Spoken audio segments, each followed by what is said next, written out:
जय सिया राम, जय जय सिया राम। जय सिया राम, जय जय सिया राम। जय सिया राम, जय जय सिया राम।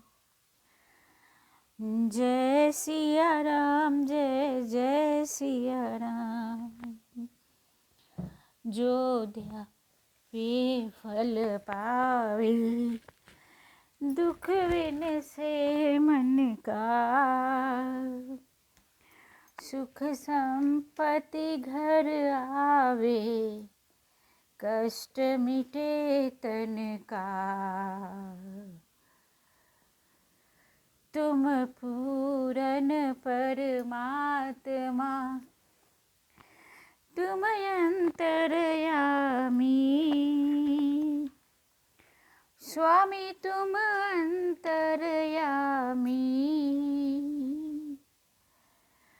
पार ब्रह्म परमेश्वर, तुम सबके स्वामी।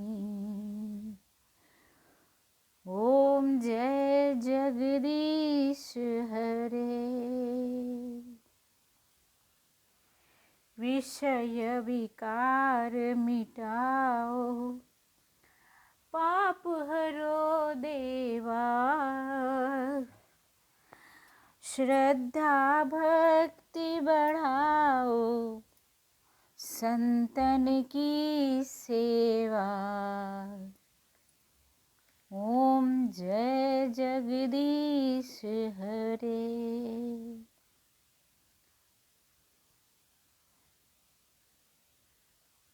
43वें सर्ग में क्या आप लोग सुनेंगे? भागीरथी की तपस्या से संतुष्ट हुए भगवान शंकर का गंगा को अपने सिर पर धारण करके बिंदु सरोवर में छोड़ना और उनका 7 धाराओं में विभक्त होकर के भागीरथ के साथ जाकर उनके पितरों का उद्धार करना है।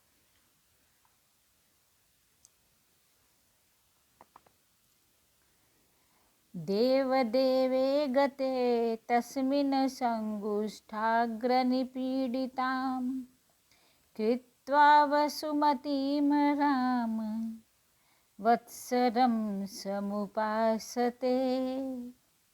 43वें सर्ग का ये पहला श्लोक है। श्री राम विश्वामित्र जी बताते हैं कि श्री राम को संबोधन करते हुए कहते हैं कि देवाधिदेव ब्रह्मा जी के चले जाने पर राजा भागीरथ पृथ्वी पर केवल अंगूठे के अग्रभाग को टिकाए हुए खड़े हो और 1 वर्ष तक भगवान शंकर की उपासना में लगे रहे।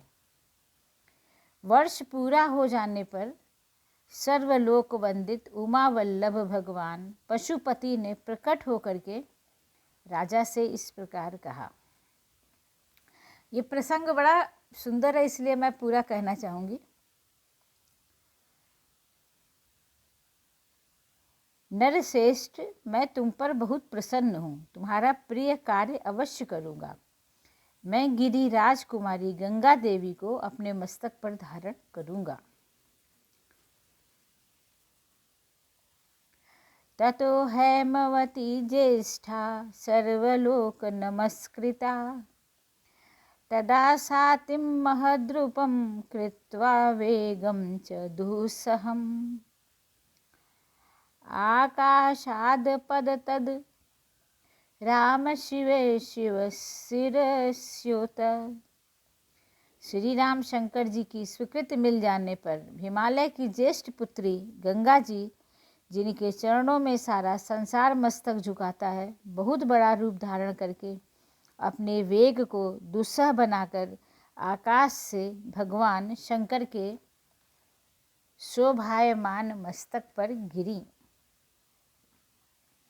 उस समय परम दुर्धर गंगा देवी ने यह सोचा कि मैं अपने प्रखर प्रवाह के साथ शंकर जी को लिए दिए पाताल में घुस जाऊंगी। उनके इस अहंकार को देखो, अहंकार परमेश्वर कभी भी बर्दाश्त नहीं करता। तो क्या उनके इस अहंकार को जानकर त्रिनेत्रधारी भगवान शिव कुपित हो गए। उन्होंने उस समय गंगा को अदृश्य कर देने का विचार किया। जब घमंड आएगा वहीं हमारी शक्तियां खत्म हो जाती हैं। पूर्ण स्वरूपा गंगा भगवान रुद्र के पवित्र मस्तक पर गिरी। उनका यह मस्तक जटामंडल रूपी गुफा से सुशोभित हिमालय के समान जान पड़ता था। उस पर गिरकर विशेष प्रयत्न करने पर भी किसी तरह वह पृथ्वी पर न जा सकी। नैव सा निर्गमं लेभे जटामण्डलमन्ततः तत्रैव वा ब्रभ्रमददेवी संवत्सर गणान बहुन।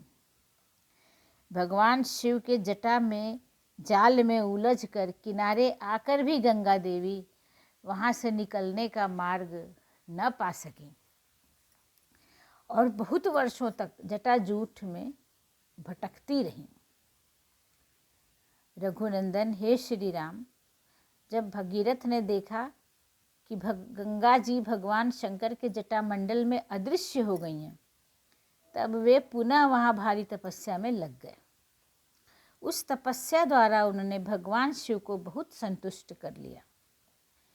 तब महादेव ने गंगा जी को बिंदु सरोवर में ले जाकर छोड़ दिया। वहाँ छूटते ही उनकी 7 धाराएं हो गई।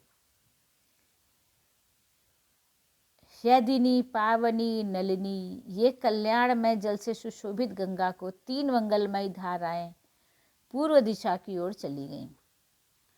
सुचक्षु, सीता, महानदी, सिंधु, ये तीनों शुभ धाराएं पश्चिम दिशा की ओर प्रवाहित हो गईं और उनकी अपेक्षा जो 7वीं धारा थी वह महाराज भागीरथ के रथ के पीछे पीछे चलने लगी। महातेजस्वी राजर्षि भगीरथ भी दिव्य रथ पर आरूढ़ हो गए, आगे आगे चले। गंगा उन्हीं के पथ का अनुसरण करने लगी। इस प्रकार वे आकाश से भगवान शंकर के मस्तक पर और वहां से इस पृथ्वी पर आई थीं। गंगा जी की यह जल राशि महान कलकल नाद के साथ तीव्र गति से प्रभावित हुई। मत्स्य, कच्छप, शिशुमार, झुंड मुंड उसमें गिरने लगे। उन गिरे हुए जल जंतुओं से वसुंधरा की बड़ी शोभा हो रही थी। तदंतर देवता, ऋषि, गंधर्व, यक्ष, सिद्धगण नगर के समान आकार वाले विमानों, घोड़ों तथा गजराजों पर बैठकर आकाश से पृथ्वी पर गई हुई गंगा जी की शोभा निहारने लगे। देवता लोग आश्चर्यचकित होकर वहां खड़े थे। जगत में गंगा अवतरण के इस अद्भुत एवं उत्तम दृश्य को देखने की इच्छा से अमित तेजस्वी देवताओं का समूह वहां जुटा हुआ था। तीव्र गति से आते हुए उनके दिव्य आभूषणों को प्रकाश से वहां मेघ रहित निर्मल आकाश प्रकाशित हो रहा था। उनमें सैकड़ों सूर्य उदय हो गए थे और शिशुमार, सर्व, चंचल मत्स्य समूहों के उछलने से गंगा जी के जल के ऊपर आकाश सा प्रतीत हो रहा था। वहां चंचल चपलाओं का प्रकाश सब ओर व्याप्त हो रहा था। वायु आदि से सहस्त्रों टुकड़े में बटे हुए फेन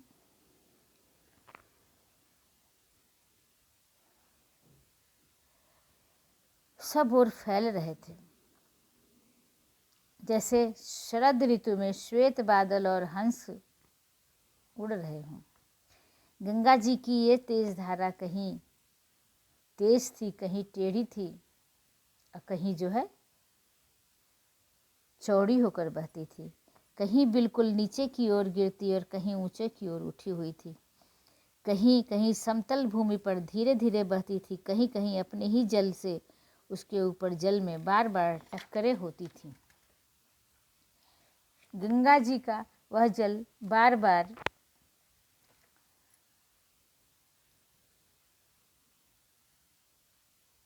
गंगा जी का जल बार बार ऊंचे मार्ग पर उठता और गिरता, पुनः भूमि पर गिरता था।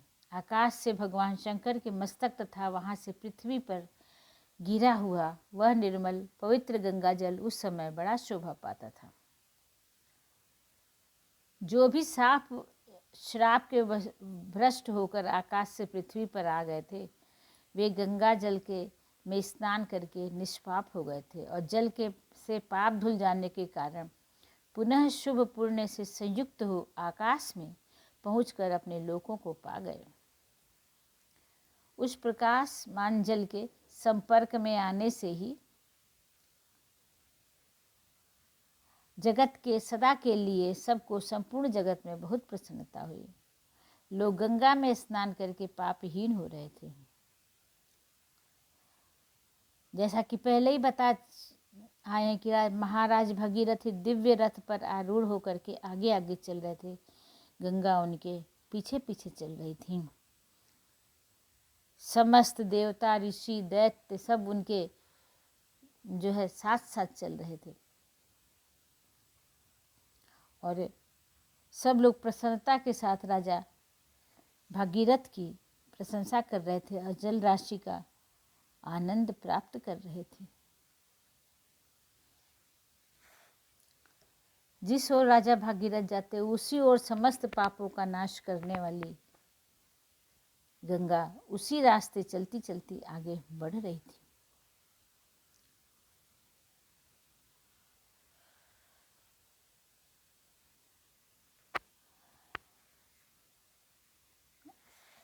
उस समय मार्ग में अद्भुत पराक्रमी महामना राजा जहनु यज्ञ कर रहे थे। गंगा जी अपने जल प्रवाह से उनके यज्ञ मंडप को वहां ले गईं।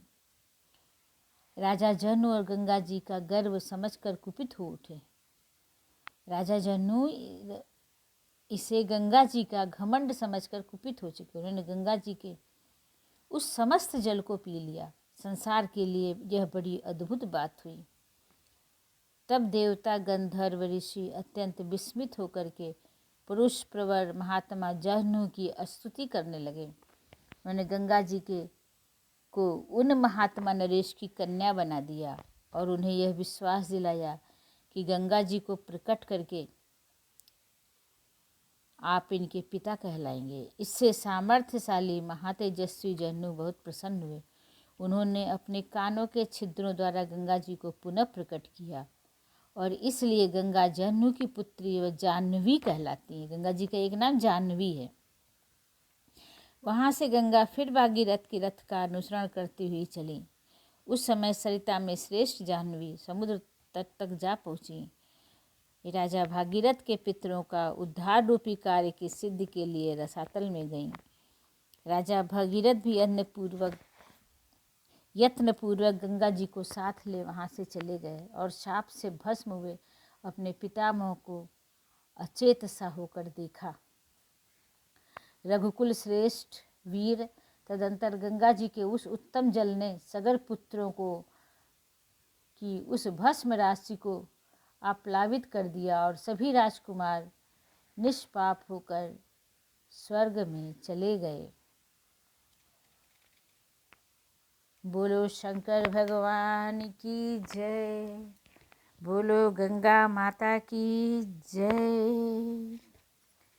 कर्पूर गौरम करुणावतारम संसार सारम भुजगेन्द्रहारम सदा बसंतम हृदयारविंदे भवं भवानी सहितं नमामि। ओम जय गंगे माता श्री जय गंगे माता। जो नर तुमको ध्याता मन वांछित फल पाता। ओम जय गंगे माता। चंद्र सी ज्योति तुम्हारी जल निर्मल आता। शरण गए जो तेरी सो नर तर जाता। ओम जय गंगे माता।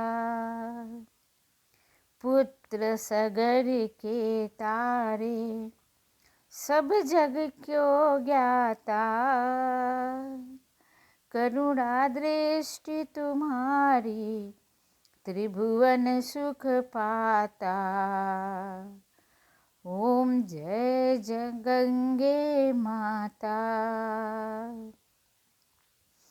एक बार भी जो नर तेरी शरण आता, यम की त्रास मिटा कर परम सुगति पाता। ओम जय गंगे माता। ओम जय जानवी माता। आरती मातु तुम्हारी, जो जन नित गाता। वही सहज में पूरा मुक्ति को पाता। ओम जय गंगे माता। ओम द्यौ शांतिरंतरिक्षः शांति पृथ्वी शांति शांतिरापः शांतिरौषधयः शांति वनस्पतयः शांति विश्वदेवाः शांति ब्रह्मा शांति सर्वविश्वे सर्वधं शांति शांतिरेव शांति सामा शांतिरेधि। ओम शांति शांति शांति।